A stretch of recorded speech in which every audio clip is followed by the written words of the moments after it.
Hello, hello again. Welcome. Today we're going to learn so much. A very simple little painting that I decided to paint, and it will teach you 4 or 5 really great skills you'll need to know to paint all kinds of other paintings. I'm calling it My Sailboat in the Sunset. It's not the style that I typically use for painting, but I thought you could learn a lot from this. So let me show you first how I started. All right, so when I first thought about doing this painting, I began looking around for pictures to look at and study. I simply Googled sailboat in the sunset. That was it, photos or pictures or whatever you want. I found some watercolors actually, I found some photographs, I found all kinds of things. But these are the ones that interested me. I like this one because it had orange sky and the sun was going down. I thought it had a cool look. I liked the look of the clouds. Then I found this one, much more simple. I was trying to find something simple that would teach you the things I really wanted to teach you. I ended up with this being really my best desire right here. It doesn't have a horizon line on it, and I wanted a horizon line, so I've changed this slightly, but this is basically what we're painting. And from this, I was able to go ahead and draw a little sailboat for you for a line drawing. I believe your line drawing is oriented this direction, and that's the direction we're going to use for our painting. But this is a very simple painting. Oh my gosh, I think I did this in about 6 minutes. And we're going to take longer than that, but you're going to learn a whole bunch of great stuff from this painting. First of all, we're going to learn how to make clouds. We're going to learn the easiest way in the world to make clouds. We're going to learn how to use negative space in the painting. This is not white paint. This is the paper peeking through the paint, and that's your clouds. We're going to talk about the horizon line. We're going to talk about how do you make a subject look like it's not just stuck there or floating in the sky. How do you anchor your subject into the picture? And then water. We're going to do some water today. It'll just be an interesting process. I think you're going to learn a lot. The colors we're going to use are kind of a peach rust color for the sky and yellow for where the sun is going down. We're going to use ultramarine blue for the water, and actually we're going to use black for the sailboat. The nice thing about doing a sailboat like this is, let's face it, it's simple. There's nothing to paint, like no people in it, no details. The sun is setting behind the boat, so all you see is the shadow of the boat. So let's get started. First of all, on this paper, I'm doing a 5x7. You want to think about where your horizon line is going to be. If I picked the middle of this paper, it would be right about here. This is about the middle of my paper, from here down to here. This is about the middle. And I move my horizon down to here. If you put the horizon straight smack dab in the middle of the painting, it'll be a really boring painting when you get done. You don't want to have equal parts here and here. You want to have it down just a little bit lower. So we're going to start with the sky. I'm going to start with the paint. A paintbrush is pretty fat, and I'm just going to swirl this thing on the sky. You're not going to paint the whole thing all the way across, make it all pretty and blue. We're just going to swirl it around, okay? And I'm making it a different color than the water because I don't want to make it blue. It'd be hard to distinguish between the blue of the sky and the blue of the water. It's a stormy day, the sun's going down, and I'm making our sky pretty much an orange. So I'm going to get my paintbrush wet, dip it in some, hang on, I got to do one quick thing really quick. Dip it in some orange. I can see my orange is going downhill here really rapid, so I'm going to switch some more in there. I know it sounds so weird to have an orange sky, but if you live in Arizona like I do, you see orange skies all the time. So, paint, just going to go ahead and make it kind of watery. You don't want it to be real heavy on the color, not to start with. Now watch this happen. I'm going to see if I can't get this a little closer. There, this is about right. We'll do it here. Watch this. Put some more water on it, make it really watery. I'm just slopping that paint on there. Don't make it perfect. Make it down to the horizon line, right? Then you're going to take a Kleenex, you're going to ball it up and swirl it in your paint. You see that? I mean, the sloppier the better. I just took the Kleenex, I wadded it up into a nub at the end and just swirled it around in my paint. I just took away some paint, that's all I did. Now, your clouds are almost done, believe it or not. This poofy stuff up here against the color is going to be really nice. What we're going to do next is we're going to underscore the clouds. See how I put the dark color underneath the clouds? And then sometimes you can put it on top of the clouds. But this is like a down and dirty, easy way to make clouds. Super, super simple. Now I'm going to take another brush, and I'm going to, I think I will use, I'm going to use my Raphael brush, my red one. This is a size 0. And I'm going to take some of that same rust color, but darker. I happen to have some dark over here. See how nice it is to have that stuff already there, not have to mix it up. A little bit darker orange. And while it's still damp, because you want things to kind of merge into each other a little bit, I'm going to underscore. Look at that. The messier you do this, the better. This really skittered across the paper. I'll show you how I'm doing it close up over here.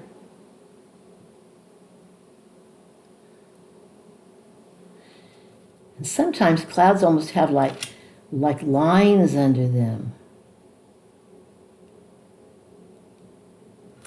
I'm going to do the same thing on the top, just in the back. Not everywhere, just here and there. And that's probably the hardest thing to figure out, right? When you say here and there, where do you mean here and there? Where is here and where is there? You know, you just have to practice this a little bit. Okay, I'm going to put some water on my brush, back out here a little bit, and I'm going to just take some water, and I'm going to take those dark lines, and I'm going to bring them down. I'm going to let them just dissolve down by taking just water and just touching the bottom. Watch what happens here. Now that dark line at the base is being brought down. You're bringing that paint down into the area just below it. So it's not just a line sitting on your page anymore, and you can keep doing that. I wouldn't go over that top of the line, just at the base of the line. You're just going to touch it down here and get it to merge with the color below it. Now, doesn't that look better? I'm going to do the second section right here the same way. I'm going to put my brush with clear water at the base of that line. Just dab it and let the water pull the paint down. You're not painting on top of the line, you're just dabbing underneath the line to make the paint loose and to make it lower itself a bit into the area just below. Okay, I'm going to keep doing that all the way across. I know this looks strange when I first put that on there, didn't it, for a cloud, but watch what happens now. Just dab it, wet the line, let it loosen up a bit, and let it move down below the painting line. Keep putting clear water on your brush. The more wet you make it, the better. Bring it on down. Okay, gonna do this one down here just below it as well. Remember when you put paint, when you put water up against the paint, it's going to make it move. And that's what we want it to do. We want it to move down just a bit. Okay, now I'm going to back up and show you. This is how it looks now. We took all those very harsh, ugly lines and we just put damp water on them and moved the paint down into the area below it. I'm not going to touch these up here because I like the fact that it's showing up behind the cloud. So now we have just white paper here. That's your cloud line. Okay, it's starting to look pretty good. I'm thinking we have a lot down here we could do. So maybe we put a little bit more orange.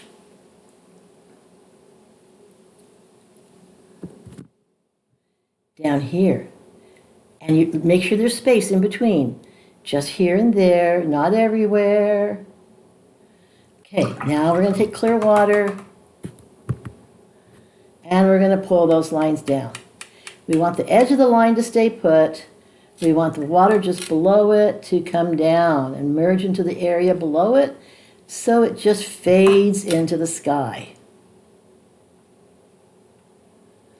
There we are. Now, while we're still here and while it's still wet, I'm taking a larger brush. This is my black velvet brush, size 8, and we're going to put in the horizon, or the sun, going down right now. So yellow, yellow, yellow, lots of yellow paint, and we're going to put in, watch this, right through the boat. Look, right through the boat. I'll taper it off like over here, taper it off over there, but that is the sun going down on this boat.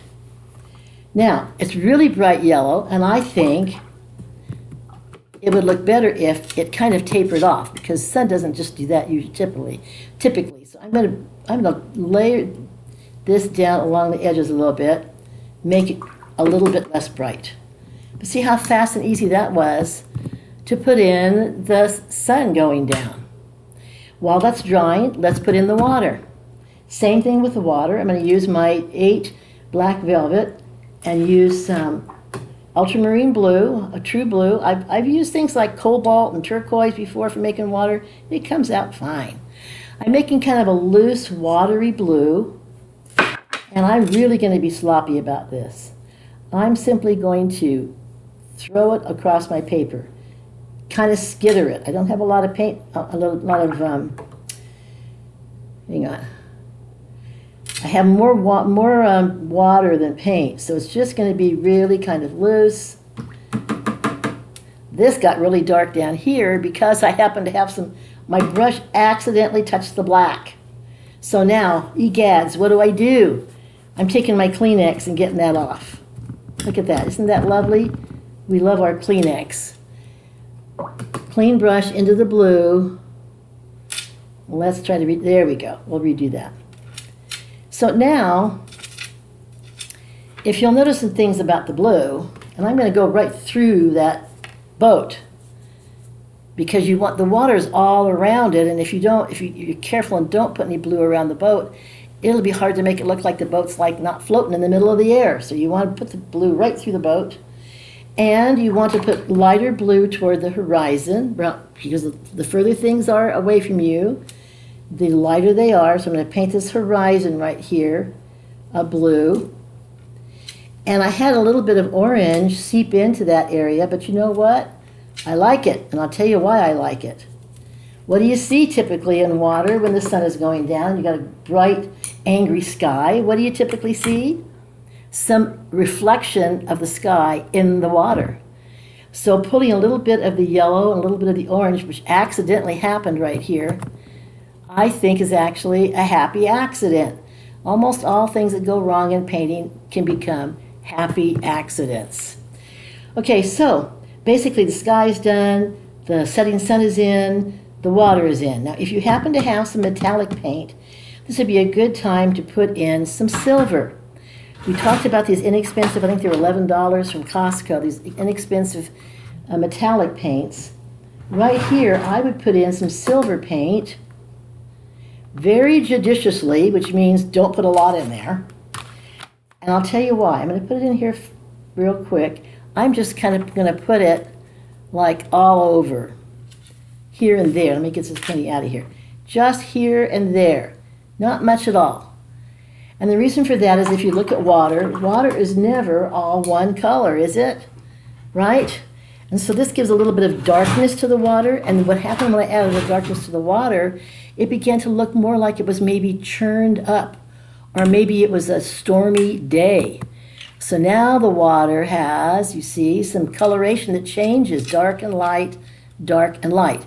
If you didn't have silver paint, I would use something like a light lavender paint to just, and be sure you only go here, here, here. You're not going to put it all over, just here and there, to help it look like there is more depth to that water and there's movement in the water. That's what you want. Now this painting is really close to being done. I'm going to turn this off for a second. I'm going to get my hair dryer out and I'm going to dry it really quick, and I'll be right back. Okay, we're back. So we're almost done with this painting. Be sure at this point that the painting is super dry.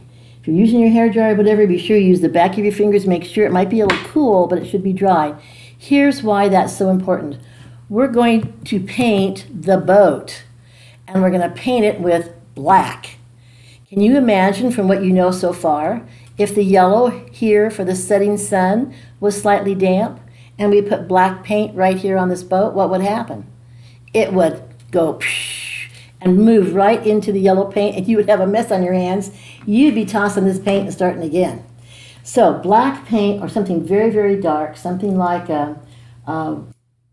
well, black is probably what I'm going to use, but if you could use also anything that's really, really dark, dark blue, purple, that kind of color, something that's really dark. So we're going to put our boat in. I'm going to use, I have blue right next to Payne's gray, a black. So I pick that up, and if you're not sure, as we mentioned before, use a Kleenex, use something, see what the color is that you've got. Oh, a nice black, I've got it, okay. I'm going to paint my boat straight up. Hang on. Looks like I need a little bit more paint on my brush. You may need to put 2 coats of paint on these sails because you want them really, really dark. Turn your picture around. I'm doing mine upside down right now. I want to make sure that I leave some space between the pole. I think I'll put the pole in right now. Here's the pole. And you know, sometimes those sails touch the pole and sometimes they don't.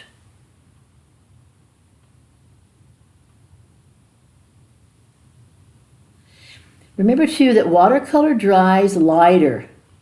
So whatever it looks like right now when you paint, you may think, oh, it's so dark. Well, it won't be when it's dry. It'll gray out. And we'll put a second coat of paint on the sails because we really do want them to be black.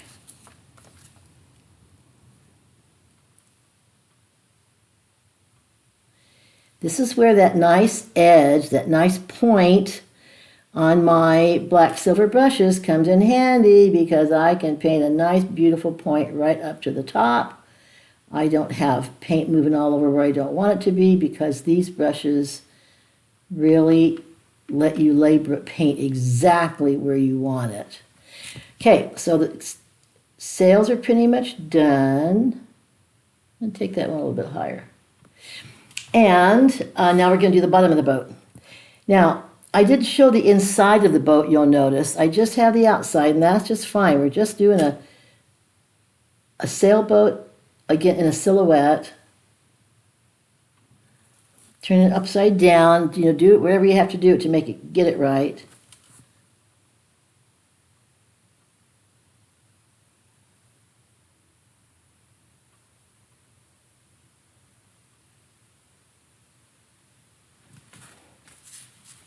Okay, there we go. I'm going to put a little bit more. I'm thinking that this boat is a little low on this side. I'm going to fill in more paint, make my boat a little fatter. Okay, boat's done. I would let it dry and give it a second coat. But while we're letting it dry, let's do something about our horizon. So you have a horizon, and one thing that'll make that horizon look more realistic to you and make it better would be to add some kind of either mountains or trees or something to indicate that there is foliage or land behind there. Now, something interesting about watercolor I've learned over the years, you can actually erase a line of a pencil line through the paint. Now, I don't want to touch that black. That's the last thing I want to do with this eraser, or we're going to have black paint everywhere. But I can actually gently erase some of that horizon line if you need to do that. Sometimes we draw it in too dark and we wish we could get rid of it, and you can't if you don't put too many layers of paint on there first. I'm going to blow on this. I could sing to you while I do that. I am a child of God. Blow. You can blow and sing while you're going.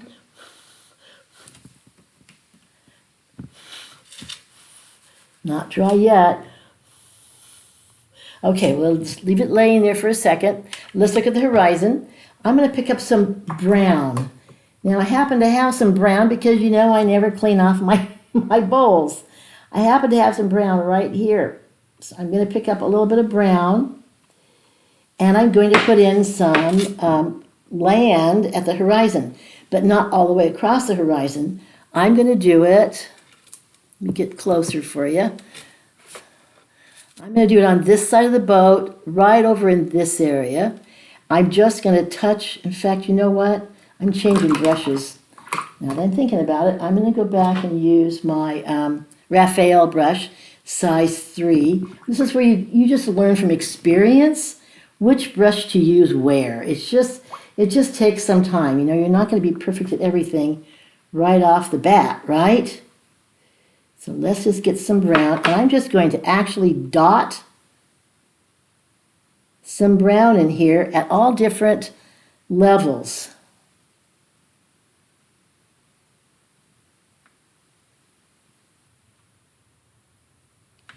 Just like that. Simple, easy peasy. Other side of the boat on the other side of the horizon. Maybe a little higher on the edge of the paper, so it looks like maybe some land is back there, and then you're going to come down and just dot, dot, dot, dot, dot. You don't want it perfect at all because, and I'm going to trail it off right there. I don't want land right behind my sail, and that's just a personal decision of mine. So the sloppier you make it and the dottier you make it, the better. And while that's still wet, we're going to pick up some green. I can see I'm going to have to wash this time because I see how my orange has become a tidal wave. I got orange everywhere now. So I'm going to have to clean this way before I use it next time. But I'm going to just get some of this olive green, same brush, and just dot that here and there as well. That will give, and not everywhere, not all the way along, you just want to dot it here and there to give the impression that there is greenery, shrubbery, trees, whatever, back there, way at the horizon. And as we know, things that are in the horizon are much less detailed than things that are close up. So there we have some land, and that helped our horizon be more defined, right? So we only have like 2 things left. We're going to repaint that black boat because it's not black enough. I think I'm going to continue on with that same Raphael brush because now that the outline's made from my really good outliner brush, I think I can do this easily. Hang on. It's my black paint. Yeah. And I'm wiping my brush on the side. You don't want a ton of black paint.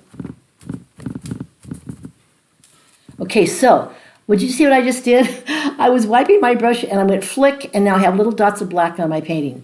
So we're going to solve that problem. We're going to dab it off. They're still there, just barely, and we're going to fix that, and I'll show you how in a few minutes. But we're going to put black on our boat again. We're going to re-blacken the boat. Carefully on those edges on the side. You don't want to make your sails bigger and bigger because you couldn't paint a straight line. More black.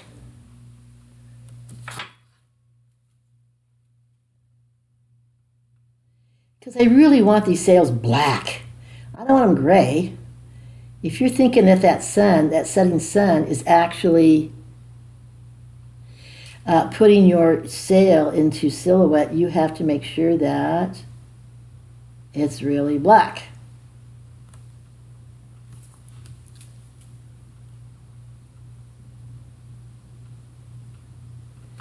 And the boat. Again with the boat. So we've got like 2 things left and this painting's done. I don't even know how long we've been going, but I say it's going to be about a 30-minute video. Okay, that's it. So now we're going to finish the painting with 2 short things. I'm going to pause this and I'm going to blow dry it, and we'll be right back.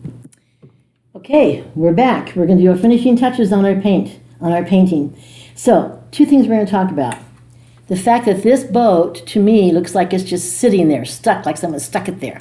It's not grounded in any way or purposefully placed in the water. It's just like sitting on the water. And the reason for that is that the bottom of the boat just sits there as if it has no connection to the water. And we're going to fix that right now. There's a couple of ways you can do this. You can do it with watercolor paint that's white. However, we know that white watercolor paint is what? Transparent. And you're going to put white watercolor paint that's transparent on a black boat. Most likely what will happen is the paint will kind of disappear. It'll kind of look watery white and go away. What you can do on that case is just let it dry. Let it dry and relayer it with more white. Let it dry, relayer it with more white. And if you have a tube of paint, I would take the paint right out of the tube to get it as thick as you can before you use it. You still may have to go back and do it a couple of times. Another option is a white pen. I have these white pens and they would work. It's a white ink pen, permanent. I could use this, or I could do what I am going to do, which is use gouache. If you saw the if you saw the video I made about paints, you know that gouache I don't use very often, but when you do use it, it's super wonderful. So we're going to use it. We're going to use some Winsor Newton white gouache. I'm going to see if I can, I can get it open without my pliers. Awesome. So what do we know about gouache? We know it's a watercolor, but what is it about gouache that's different than regular watercolor paint? It's opaque. You can't see through it. You can't layer it in layers like you can regular watercolor. So that's why I'm using gouache on this. And I'm going to use my little tiny black velvet brush. I've got my size 4. Going to take a little bit of paint right out of the tip. It is gunky, right? It is gunky on there, and that's what I want. I'm going to make it look as if the water is splashing up against the boat, and that will anchor the boat into the water. Now, again, don't be perfect and careful about this. You're just going to dab.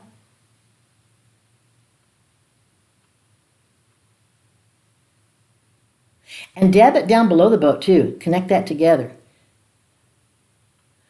Okay, so now do you see what I just did? Now I have anchored the boat in the water. Oh, I didn't realize what a pun that was, anchoring the boat. But anchor any subject you want. There's lots of ways to anchor a subject, but this is how I'm anchoring it in this painting. I am making it look as if that water is moving and churning and is pushing up against the side of the boat. That's all it took to make it now look like the boat is really in the water. It's not just sitting there, it's in the water. Little tiny tricks like that mean everything. Lastly, we're going to put some birds in the sky. If you notice this one that I did, I put a couple of, like seagulls or whatever, birds flying this way. Well, I would do that in this painting too, except for one thing. Remember a while back when I was getting my brush with black and I splattered it by accident? I now have little dots of black in my painting. I have 1, 2, 3, 4, 5, 6, 7. 1, 2, 3, 4, 5, 6. I have 8 little dots of paint that are black in my painting. And can you see them? They're like, there's one right there. They're probably too light because I took the Kleenex and tried to get rid of them, but they're there for sure. So I am going to put birds in the sky where the black is. And you make birds in the sky with black anyway. So I'm going to put some more paint on my brush. The only problem with this is going to be, my paint now in here is really runny. I'm not so sure I can do this. Okay, now see, I'm checking this out. My paint is really runny. If I put it on the side of the bowl, it really runs. I'm going to try this, but I may have to do these birds more than once because if the paint is too runny, it may not do what I want it to do. I'm going to do a bird by doing a really simple action with a paintbrush. This is the action you do. A curvy line here and up. Now let me do it with the paint. That's it. That's a bird. a little curvy U, flat kind of a U like that, and then another U going up. That's a bird. Practice making it before you put them in your painting, but that's what I'm going to do with these mistakes that I made in my painting. Let's see if I can fix this. A bird here, a bird here. I think it's going to work. A bird here and here. So we have a flock of birds. We don't just have a bird here and there like my other painting. We have a whole flock. Actually, that worked. Okay, so hope you can see this. I'm hoping. I now have a flock of birds in the corner of my painting instead of 3 birds down lower in the painting. And that is it. You're done with this painting. Take a good look at it. Not too bad, huh? You learned a lot. How to use negative space on a painting. This is water. Even the white parts of just the paper showing through become part of the water, where light is glistening on the water. You learned how to make a simple cloud with a Kleenex. Be sure you underscore it with a little darker painting, and then take a clear damp brush and pull that underscore down so that it fades into the rest of the sky. You learn to make a horizon with a little bit of brown and green so it looks like there's ground and trees way off in the distance. You learned how to anchor a subject into the water. And you learned about how far down to make your horizon so it doesn't look strange. And we're done with this painting. Sign it and you're on your way. More videos are coming, about 1 a week. I'm going to try to get 1 out each Thursday. That's my goal. It may not happen every Thursday. I'm going to be gone on vacation coming up here, so I might miss a Thursday, but I hope that you enjoyed that. This is the other one I made. Look at the difference. They're similar, but they're not exactly the same. Look at the sky. Sky never comes out the same twice, ever. But I hope that you enjoyed this, and I hope that you learned something from it. And I will see you next time. In the meantime, be good to yourself.